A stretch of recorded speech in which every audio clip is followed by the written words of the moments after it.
Hi students, in this video I'm going to specifically talk about this question that's a bit more complicated, which is example 9 from our lesson. First, diameter AB. Well, with that we would know that angle right here, 3, is going to be 90 degrees because it's the inscribed angle that's using this diameter. We would also know 11 and 10 together would be 90 degrees. Next, tangent ZY. Great. When we see tangent lines, something that pops into our head is first, they're 90 degrees, but we're not connecting with the center. Second, we may know there's some arcs that's going to be half of the, well, there's some angle that's going to be half of the arc. Next, BY is 42. Well, here it is. BY is 42. If that is 42, we can know that angle 7 is going to be half of that arc, which is 21 degrees. Next piece of information, well, with that arc, we can actually get more because this arc is being intercepted by this angle 5 right here. So we can also know angle 5 is 21 degrees. And if that arc is 42 degrees, and this is the diameter, we can also know that arc AY is going to be the other half part of 180 degrees, which makes it 138 degrees. That means we can easily find out that that angle 8 is going to be half of that arc.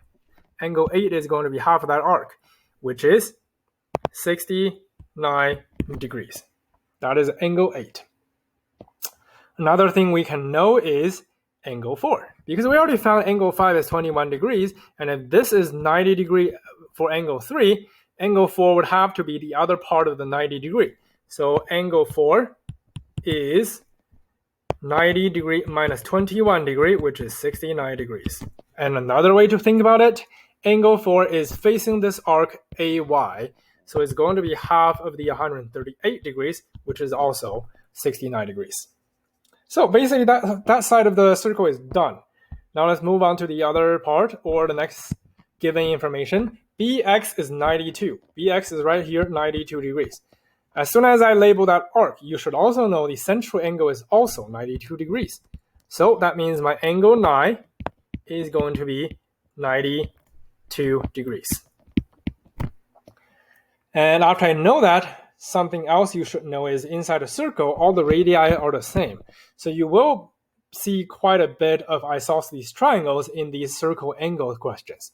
So you got to keep that in mind. Because whenever you see that, that tells you these two angles that's generated by the radii are going to be the same. So angle 2 and angle 10 together, I'm going to write it down here, angle 2 and angle 10 together, and 92 degrees is going to make up 180. So you use 180 minus 92, that is going to give you 88 degrees, which is why angle 2 and angle 10, each one of them is going to be 44 degrees, half of the 88. Next, since we already know this little arc is 92 degrees and this is a diameter, we would know the other side of the arc is 88 degrees. If that is 88 degrees, that means my angle 1 is also 88 degrees. And it's going to be the isosceles triangle thing again. So angle 9 and angle 6 and angle 11 together and 88 is going to give you 180. So subtract that. That means these two would add up to 92 degrees. So each one of them, angle 6 and angle 11, each one of them would be 46 degrees. Now let's see how many angles we already have. Well, 1, 2, we don't have 3 yet, but we have 4, 5, 6, 7, 8, 9, 10, 11. So we're only missing angle 3. And well, angle 3 is actually right here. I just didn't write it. Angle 3 is the 90 degree angle. And that is everything for this example.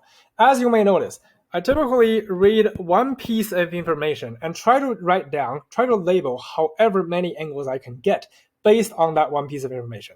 Things I have used, well, the 90 degree, the inscribed angle that's facing a diameter, or the diameter that is 180 that can help you to find different arcs. Or another big thing is the isosceles triangles that you may see in equal angles inside the triangle. So that is a slightly more complicated examples, but if you just go little by little, use the pieces of information that's given to you, one by one. Shouldn't be too bad. So that is it for this example. Thank you.